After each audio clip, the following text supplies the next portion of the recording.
I had cancer when I was 6. My dad's in the audience, so feel free to correct me if there's anything wrong here. I was 6 months old, so I don't really remember anything. I haven't checked my points, but I believe I had cancer at the age of 6 months old, and I lost my sight due to the drugs that. Very bad parenting, I have to say. The drugs that they gave me to treat the cancer damaged my optic nerve, and that made me blind as a result. And what's weird is when I tell this story, which I often do to people on buses or whatever, because they ask me, often a few times people have said, "And do you remember, David, what it was like to see?" And I think, well, no, I was 6 months old. And I'm quite glad that I don't, because if you think about what I would remember if I could see, it'd be fairly limited, really. It'd be like if the only idea of sight, proper sight that I have, are very good images of my mother's bare breasts and dirty nappies. That would be quite worrying. That's because she breastfed me, in case you think she's walked around the room naked all the time. There's two reasons why you shouldn't be sarcastic.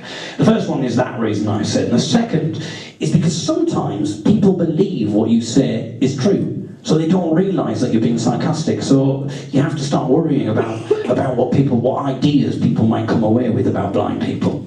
So for instance, someone asked me how I knew where my shopping was, and I told them that ordinarily I have a guide dog.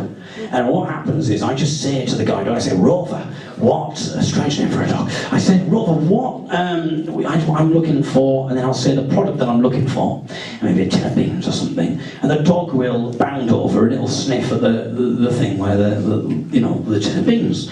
And I say it's very clever, because then it'll bark in a special pattern, and that will alert me to the best before date and the sell-by date. And then, sometimes it's really clever now, they've got it really trained brilliantly, because what will happen is it'll go, rah, rah, rah. And that is 2 for the price of 1, because it's got twice. It's like 2 for 1, isn't it? It's absolutely brilliant. So sometimes being sarcastic, it's fun, but at the same time it's kind of misguided, because people are probably going around thinking that that's gospel truth. Generally all verbal abuse, really, that I got, and I would like to think, is a lot better than I got. So, because the comments were fairly asinine, really. People would just come up to me and they would say, this is what they would do. Look at it, you're blind. Yeah, he's blind. You can't see. Can't see. Blind. That kind of thing. So it was quite easy to come back with, well, actually I have some residual vision in my left eye. They weren't expecting that residual vision in the left eye put down. Weren't expecting that. So they were pretty unprepared, really, for what was to come. And so I sort of enjoyed it, and I used to relish the bullies coming to bully. And so much so that I would spend my time in class preparing lines that I could deliver, so ready for the playground as time would come. And as time went on, I would get an assemblage of people come gather round to see the verbal sparring between me and the bullies. It was like my first stand-up gig. It was absolutely brilliant. And as time went on, I thought, I'm going to have to move away from the scripted put-downs. They're getting a bit prosaic now. They're getting a bit predictable. I'm going to have to... So I would kind of think, I need to improvise, I need to keep the crowd pleased, you know what I mean?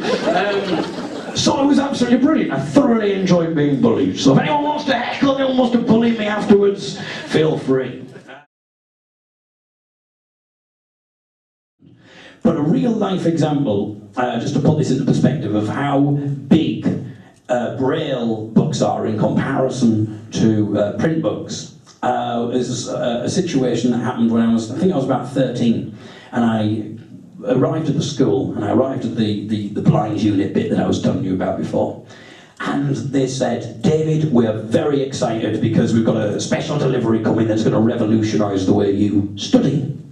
Anyways, they're all very excited. A van pulled up and 3 burly blokes came out, sweating and panting, and shouldn't have let them outside of school really, but don't worry, they were carrying boxes, and they carried this massive box, and they were like, where they slammed the box on the floor with a massive thud, and then this one particular gentleman was like wheezing over the box, thought he was going to have a heart attack. So they opened the box and they said, David, this box was like twice the size of me, and they said, David, look at what we've got. And I looked and I read on the front cover of this Braille book, it said, and there was like a whole host of other books, and it said, The English to French Pocket Dictionary, volume 38 of 40. And I was like, my goodness, you know, and every single time I would use this, and it was ridiculous, it was like impossible to use, because I was just praying that the teacher would just kind of stick to one letter of the alphabet, because I didn't want to go like trundling across the 5 minutes to this big warehouse in the school where they were storing this book to trundle back. I got more physical exercise in French than I did when I was doing PE. It was absolutely ridiculous. I was like, please, let's just cover aardvark to avalanche today. That'll be nice. Tap, tap, see. What you do is you take a picture, and I'll give you an example of how brilliant this is. I took a picture of what was going on in my living room, and it said, white Caucasian lady with red dress, ironing blue jeans on a white hot off the press, that's the make of the ironing board, with man with a red jumper, arms crossed, standing in background. So it really gives you to that amount of detail. It's absolutely brilliant. So imagine how I thought this is going to revolutionise my life. And so I was walking down the street, and I thought this is brilliant. So I'm taking loads of pictures and I'm tapping away, and it's saying bush with green berries, and I tap somewhere else and it says Thetford Walk road sign. That's near to where I live, so if anyone if it really hates this lecture, sorry about that, Dad. Comes and assassinates me or something. That was the last try to sit through half an hour of that rubbish. Anyway, so I was taking all these pictures, you know, grey Mercedes. I was like, what, in this street in Hartlepool? Surely not, there must be a malfunction there in the software, I think. So I was taking a picture and I tapped, and then I was so excited, then all of a sudden, smash, of what the heck? And I clutched my head as I fell down to the ground. Clutching my head, the mobile phone flew out of my hand across the road. As I pulled myself up thinking, what the heck was that? I scurried towards the phone, blood trickling from my head, my hand on my head. And at that point, it did this fanfare and went, identified, lamppost. I was like, oh, thank you, now you tell me. So the technology's got a little way to go yet, but I think you can see my point. We are getting there. I got into it, I stumbled into it by accident, because right now I'm a professional folk singer, or at least I was before I did this. The other two might have heard about this, and that's it, I think, for that. But I might never be allowed to perform again. But we stumbled across folk music, me and my two friends, and when I was about 17, and I didn't know we didn't have a clue what it was at first. We were just having a quiet, illegal drink at the age of 17. And all of a sudden we heard this strange yelp, and then someone launched in to this song, and we thought, my goodness, this drunk man launching a song is going to be asked to leave by the landlord. But he wasn't. Everyone else joined in, and they sang what we realised that it was a shanty at the time, full of like yelps, a sea shanty. Well, that night someone said, welcome to the folk club, I'm your MC, and they started bantering with the audience. And it was just brilliant, you know. You just had ordinary people who finished their day at work, and they would just come and they would just sing these songs about mining, about local industry, about history, about ballads, about death, all these things, you know, comedy songs, sea shanties, and it was absolutely brilliant. And I think what I was saying about it was just like, you know, imagine hearing that at the age of 17 and like stumbling across this subculture that you weren't aware of anything about, this counterculture that you weren't aware of. And so basically we thought, we're going to have a bit of that. And so we just kept going to the folk clubs. Every single week, really, we went to this folk club. And the reason, I'm in a folk group, incidentally, for those people who don't know, called the Young Uns. And the reason for that is because we were the youngest people. I know there's a lot of folk people in, probably by about 40 or 50 years, I think it's safe to say, without wanting to insult anyone there. And it was it was ridiculous, really. We kind of, someone just said, hey, we're going to have a song from the Young'uns. And we just sort of said, well, we don't really know any songs. We only know the chorus to a sea shanty. So if we sing the chorus, we'll point at the audience and you can do the verses. So they did like 6 times the amount of work and we just did it.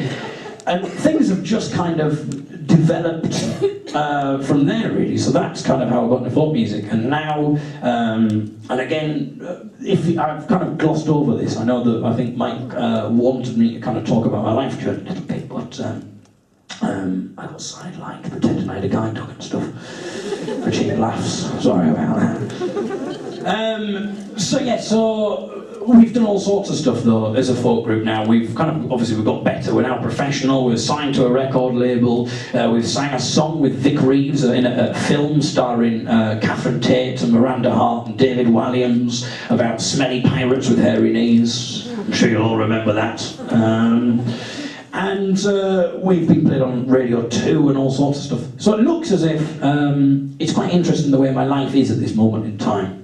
But what I was going to say is, before I end, which I'm going to do in the next few seconds, things are really interesting now because look, the radio stuff's back because obviously I've got the BBC, I'm doing the BBC stuff, I'm doing all the professional folk music stuff. So it's really interesting. It's not a nice, neat end packaged lecture, really. I don't know where the story doesn't really have an end, because in some ways this is the beginning, so maybe you never know, the Eagle is Candid Part 2. When I'm let out of prison after intimidating students in this lecture, I'll eventually maybe be allowed to do the Eagle is Candid Part 2. What I was going to say finally is, if you go to my website, davideagle.co.uk, if you want to find out more about how the whole folk stuff developed, there's going to be some articles that have been released that I wrote for someone, so I can expand on that, and you can bore yourself by reading about 20,000 words about the Young'uns. So there you go. So thank you very much. I haven't really got a slick way of ending this, so feel free to just start applauding now.